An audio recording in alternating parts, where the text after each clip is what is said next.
Shu Ruohan is a Chinese actress. She is working in the Chinese television and film entertainment industry since 2020. She completed her studies at Beijing Film Academy. She was born on September 30, 2020, who made her first big screen debut with the action movie Vanguard that was released in 2020. She is a director's actress and has often been praised for her versatility and maturity. She made her acting debut in 2020 with the television series Perfect and Casual alongside Wei Zheming. After that, she made her big screen debut playing Farida in Jackie Chan's Vanguard. She is quickly becoming a very recognized face on television, and it has everything to do with how good she is at her job. She was part of Jackie Chan's The Diary, set to air in 2021. Her pretty looks and acting skills aren't all she has up her sleeve.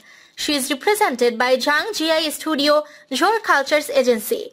In 2018, she was scouted by Jackie Chan and entered showbiz by participating in Jackie Chan's first literary film My Diary as the heroine. She is definitely destined to be a popular actress in the near future. On 22 April 2018, the literary film My Diary, co-starring with Andy Lau, Wang Jitao, Oh Young Nana and others, was launched in Shanghai. She played the heroine Gao Zhen, a girl who fell in love with the family but fell in love with the famous family master Fan family. On July 27, 2019, she attended the closing ceremony of the 5th Jackie Chan International Action Film Week held in Datong, the ancient capital of Shaanxi.